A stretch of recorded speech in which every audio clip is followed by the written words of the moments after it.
ipinakitang video ni Raffy Tulfo si Gusgusin tungkol sa isang OFW na umiiyak at humingi ng tulong, mga kahombre ko. Ng ebidensya na kung saan is ito. Malungkot po talaga, sir. Ito. Marami po. Mga naloko nitong Levi, Wait, aka TV Buslet. Opo. Paano kayo naloko? Ano po yung motive? Sa ano po to, sir, nakilala lang namin sa Sukmit. Sa social media? Opo. Okay. Ano po yung kanyang estilo ng panluloko? Ano po siya, vlogger po siya, sir, eh. Kasi noon po, nung panahon ni Francis Leo Marcos, hindi po ba nung pandemic nagbibigay ng bigas? Tapos ang daming nagkagusto doon. Kaya yun ang kinuha niya po na yung kainaan namin. Okay. Kaya yun po. Paano pong ginawa niya? Nangingi ng pera sa inyo? Opo, nung mag-imbis daw po sa niya, imbis na ang dami niya po talagang naguyo na mag-imbis, sir. Magkano po na-invest nyo? Ako po, 262,900 po ako. Yung iba po, may mga milyon-milyon po. Dami po talaga. Paano kayo nakumbisi sa kanila? For sure, hindi papalabas ni food poison yan. So yung ibinibintang ko sa akin na marami akong nalokong OFW, ang totoo ay marami hong gumamit ng pangalan ko. Isa na nga ho yung Levi o Levi Insyong Wata. Mga kahombre ko at Norman, alam mo rin naman to sa loob mo, okay? You are not called out sa argumento na to. Una sa lahat, hindi sinabi na matandang babae na ito na connected kay Norman Mangusin itong reklamo na ito. Ang sabi lang nung babae ay... Kasi noon po, nung panahon ni Francis Leo Marcos. Sabi niya nung panahon ni Francis Leo Marcos, hindi niya sinabi na konektado itong tao o mga taong ito kay Francis Leo Marcos. Hugas kamay si Kulaong dyan eh. Hugas kamay si Kulaong. Actually, ginamit niya yung issue na yan para makapanloko na naman. Para malaso na naman ang isipan ng mga nagbibigay sa kanya ngayon na nung panahon na yon hindi siya ang talaga ng scam. Kundi si Boss Lee.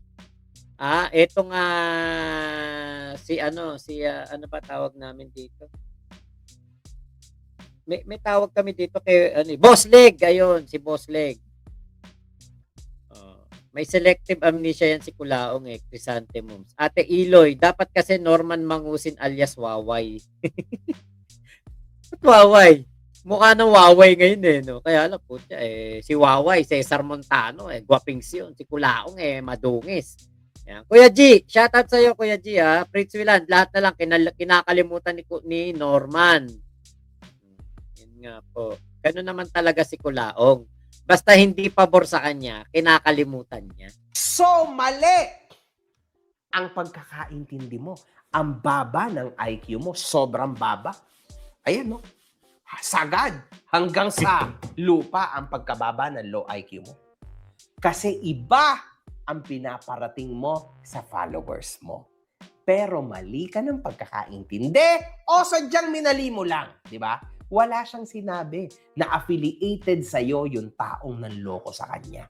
Sinabi niya lang na nung era mo yon, nung panahon mo yon, sa pagiging pandemic hero mo, nangyari yun.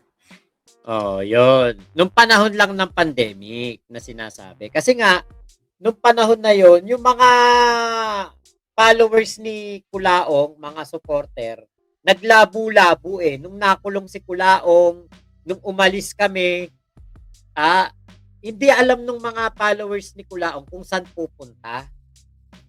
Yung mga may ayaw sa amin, sumama kay Boss Lee. Kay Boss Leg napunta. Yun pala, yung sinasabihan nila na scammer and 14 vloggers, ayun.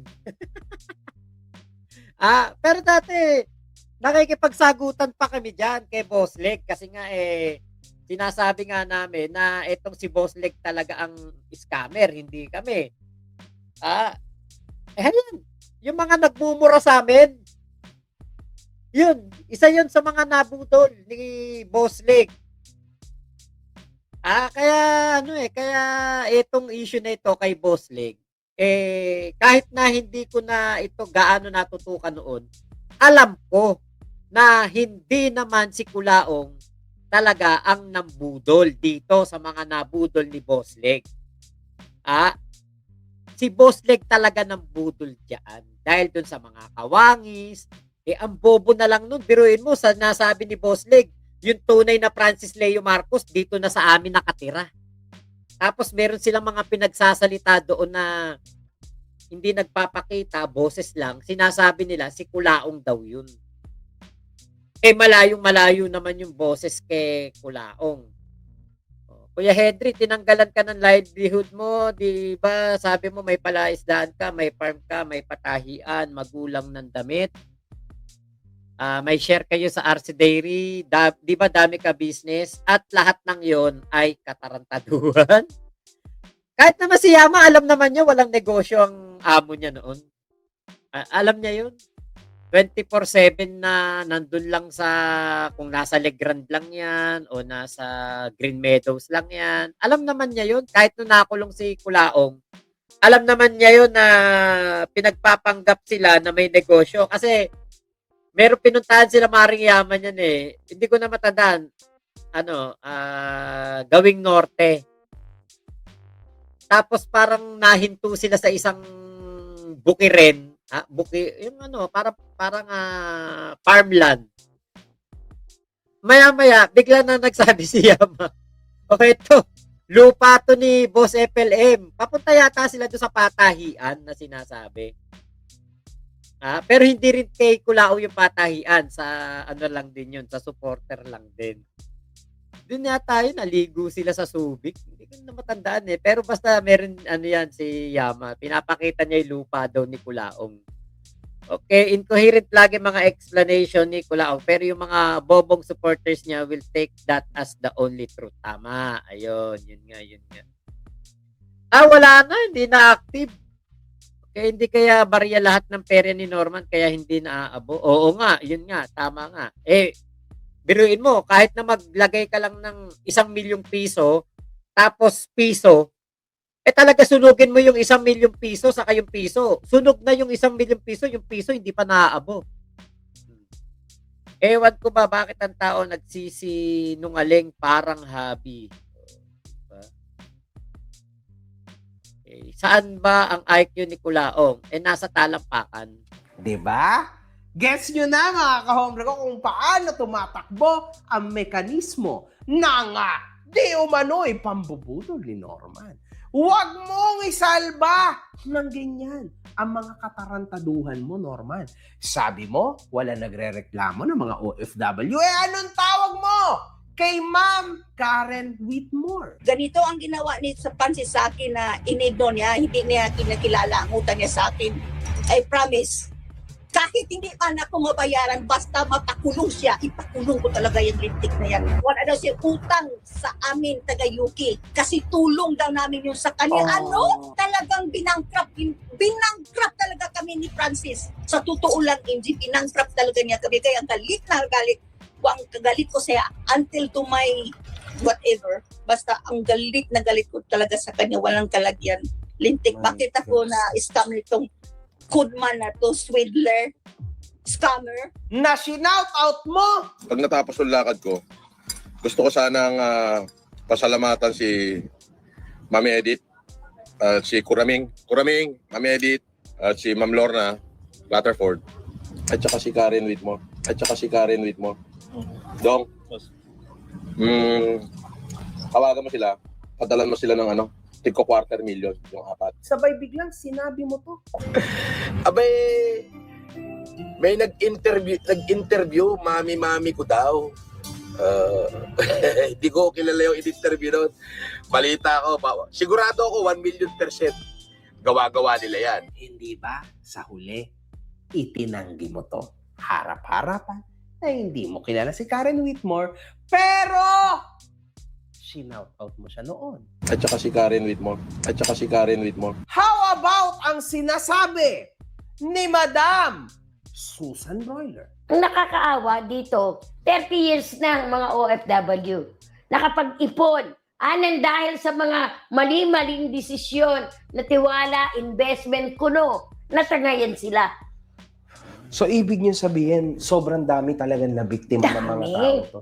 Sabi nyo nga, ang member ay nasa 100,000 plus, di ba? So, Sabihin na natin na iba't ibang oh, country. lahat na yun. Lahat Oo. na yun. Pero ano po yun, sa 100,000, do you think lahat sila naloko?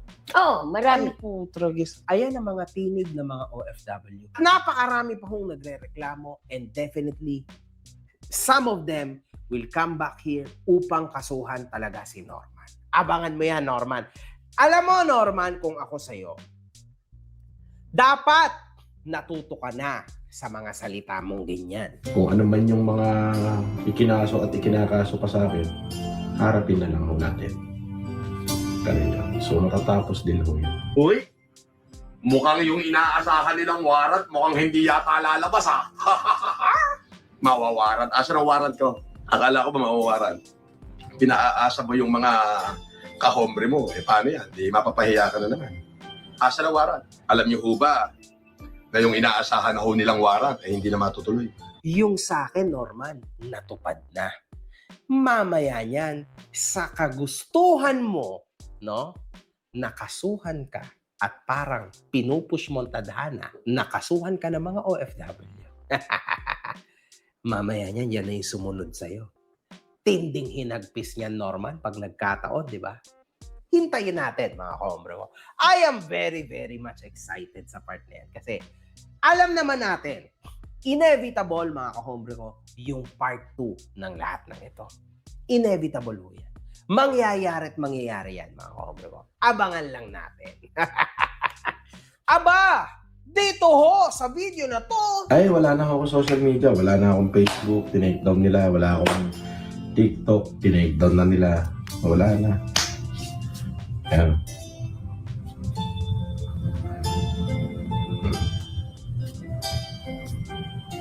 Ang alam ko si Nanay Susan Broiler nagdemanda yan eh.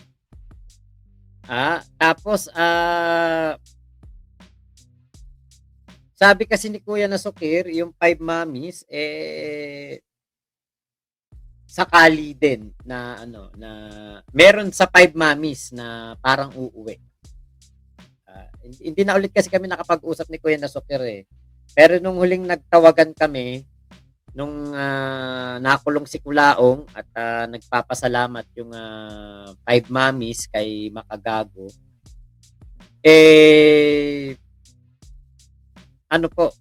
meron nga pong isa daw doon na maaaring umuwi at magkaso. Hindi ko lang natin alam kung sino doon. Wala naman sinabi kasi kung sino. Ayan. Ano itsura nun, Mami Edith? Ay, wala akong picture nun. May nakita akong video, sinabi ni Kulaong, nakamukha niya yun. Patingin nga. Wala po akong picture nun eh. Ate Michelle, ugaling hudas talaga si Kulaong. Kuya G, kaawa talaga ang mga OFW. Kagaya ngayon, ang daming OFW galing sa Middle East ngayon. Tapos itong Kulaong na ito, sarap batukan. Wala namang awa yan, si Kulaong. Sa magulang nga niya, sa pamilya niya, wala siyang awa eh. Sa ibang tao pa kaya. Ayan. Palike po ng ating video. Thank you po sa mga magla-like. Ang hindi po mag-like, magiging kamuka ni Kulaong. Patay na naman si Kulaong pag-abla ng isang mami. Yun nga po. Ayan. Baka po nalilibang kayo at nasosobrahan po kayo sa enjoyment. Hindi nyo po nalalike itong ating live. Paki-check nyo po, baka hindi pa kayo nagla-like. Ayan, palike po. Thank you po sa mga magla-like ha. Basta ako, sinabi ko na sa inyo. Napakahirap po pag naging kamukha nyo si Kulaong. Kasi kapag naging kamukha nyo si Kulaong, pagising nyo mamayang umaga, kung nasan mang panig kayo ng mundo, pagising nyo, naku, baka palayasin kayo sa bahay nyo. Kasi sabihin, sino ka? Ba't kamukha mo si Kulaong? Ito rin YouTube. Pinilit ko nilang i-take down na nanalo lang ako sa apila. wow! Pero mga kahombre ko, I believe in him sa part na ito. Kasi totoo ho na ang YouTube, mga kahombre ko, ay napakahirap ho niyan na ma-take down. Kasi meron ho silang ibang batas sa YouTube. Okay? Kailangan mo talagang patunayan na ikaw ay isang hindi karapat-dapat na tao na gumamit ng social media. So most probably, hindi pa lang nahahalukay na maganda-ganda o matindi-tindi ng CICC ang part na ito. Pero Norman, mag-ingat ka. Eto mga ganito mong klaseng banat, kung ako sa'yo, hindi ko na lang dapat to binabanat kasi for sure, dahil sa sinabi mo na yan, meron ka na namang mga taong na-trigger at meron ka na namang mga taong china-challenge. At kapag ikaw pa naman ang nagpakita at nagparamdam ng challenge sa mga tao, ginagawa nila yan, Norman. Ako nga, di ba, kumasa nga ako sa mayaman challenge mo. Si Idol Marcos ay ng challenge, gumawa ng isang challenge, mayaman challenge. At syempre, dahil ako kasama ang pamilya ko sa Extreme House, kami ay mayayaman. At syempre, i-accept namin na mayaman challenge. Di ba, Norman? Eh, yung iba pa kaya. Di ba? Mag-ingat ka sa mga salita mo. Ito ho ang pinakamatindi at nakakatawa dito. First time po yun in the history of the Philippines. Sabado ng hapon, lumaya po ako. Wow ha! Ikaw ang pinakauna na nakapag-bake ng Sabado sa history ng Pilipinas. Then, kami ho ni Meme God, nag-research, mga kahombre ko. Aba!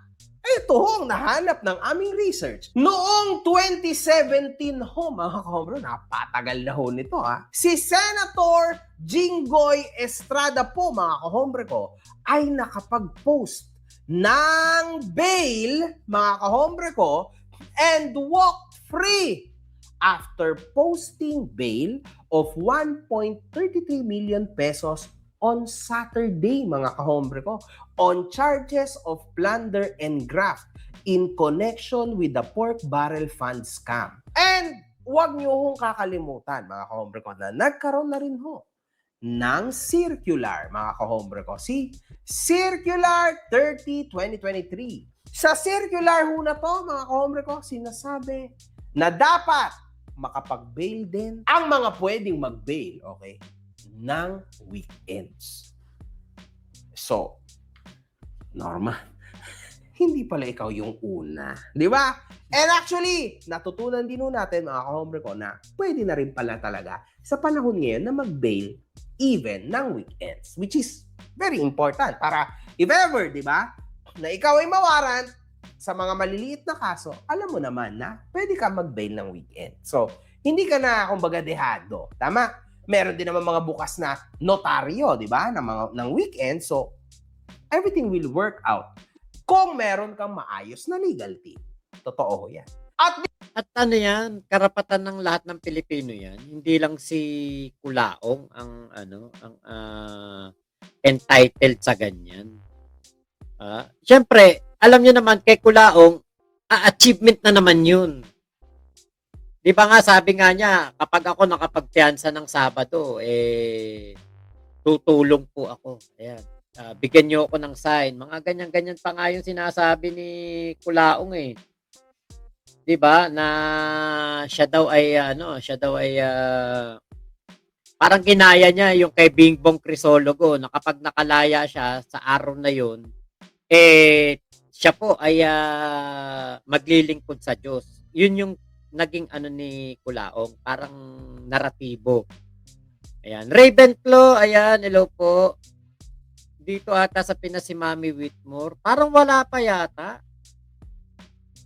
June, July yata. August siya uuwi. I'm not sure Ayelish, ayan. Leia C, ayan. Thank you po sa pag-like. Leia. Ikaw pala yan, Ate Leia. Nagpalit ka ng pangalan. Delta Queen, sino yung 5 mommies? Can you name it? Naku, wag na po natin pangalanan. Nababanggit ko naman dito yan, pero wag na po natin sila ukatin muna ngayon. Kalimutan na ang sinaing, wag lang ang like. Ayan. Okay, Kuya G, maybe tama ka bro Henry dahil kay MG. Di ba boss dapat mag-file siya? Oo nga. Okay. Batok Espano, like na Boss Mac. Thank you po. Excuse me po. So maraming salamat po ha. Ingat po kayo. Nasaan mang panig kayo ng mundo. Momo, chup chup, love you. God bless us all. Pilipinas, God first.